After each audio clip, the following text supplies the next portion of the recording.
गौतम बुद्ध अपने ध्यान में बैठे थे कि वहां पर एक आदमी आया। ये आदमी अपने आलसीपन से बहुत ज्यादा परेशान था। आलसी व्यक्ति गौतम बुद्ध से बोला, महात्मा जी मेरी मदद कीजिए, मैं अपने आलस्य से बहुत ज्यादा परेशान हूँ। कोई उपाय बताइए जिससे मैं आलसीपन से छुटकारा पा सकूं। गौतम बुद्ध ने उस व्यक्ति से कहा, पहले मुझे यह बताओ कि तुम्हें क्यों लगता है कि तुम आलसी हो। आलसी आदमी बोला, सिर्फ मुझे नहीं, मेरे परिवार वालों को और मेरे आसपास के सभी लोगों को ऐसा लगता है कि मैं आलसी हूँ। गौतम बुद्ध ने फिर उससे पूछा, क्या तुम जानते हो कि आलस्य क्या होता है?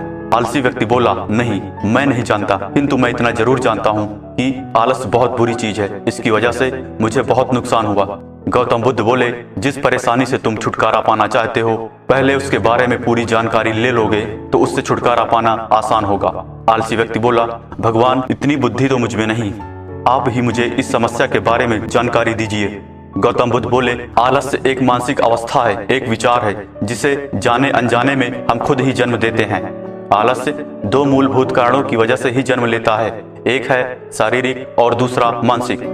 शारीरिक कारणों में पहला कारण है गलत तरह का भोजन। हम सभी जानते हैं कि हमारे शरीर को भोजन से ऊर्जा मिलती है और यह ऊर्जा सजीव चीजों से मिले तो अच्छी, यानी कि प्राकृतिक रूप से जो हमें भोजन की वस्तुएं प्राप्त होती हैं, अगर उनसे यह ऊर्जा मिले तो हमारा शरीर इससे अच्छी ऊर्जा प्राप्त करता है। इससे उलट यदि हम निर्जीव वस्तुओं से ऊर्जा प्राप्त करते हैं तो यह हमें आलस्य की ओर ले जाता है। दूसरा कारण हमारी शारीरिक गतिविधियां हमें आलस्य के चंगुल में फंसा सकती हैं।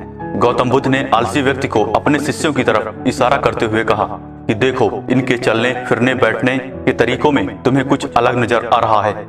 जब आलसी व्यक्ति कुछ समझ नहीं पाया तब गौतम बुद्ध ने उससे कहा, मेरे शिष्य जब भी बैठते हैं तो वे रीढ़ की हड्डी को एकदम सीधा रखते हुए बैठते हैं। चलते हैं तो उनके दोनों पैरों के बीच अच्छे से संतुलन बना रहता है, और जब वह सोते हैं तो उनका शरीर एकदम शिथिल रहता है। ऐसा करने से उन्हें रात्रि में एकदम सही तरीके से नींद आती है।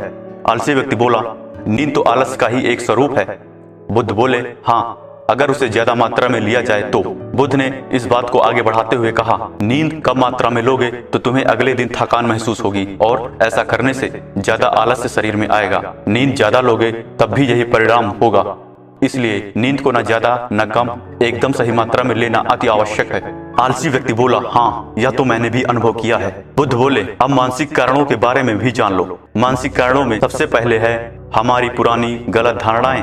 अक्सर ऐसा होता है, हम पहले जिन कामों में असफल हो चुके हैं, हमारे अंदर ऐसी भावनाएं बन जाती हैं कि हम उस काम में हमेशा असफल होते रहेंगे, जिस वजह से हमें उस काम को करने में आलस आता है। ऐसी धारणाओं से छुटकारा पाने का एकमात्र उपाय यह है कि हमें अपने मन को यह समझाना चाहिए, पिछली बार हम उसके बारे में जितना जानते थे, अब उस काम के बारे में उससे ज्यादा जानते हैं, क्योंकि असफल होने के बाद हम उससे काफी कुछ सीख चुके हैं। बुद्ध बोले, दूसरा कारण है आलसी और कामचोर लोगों की संगत।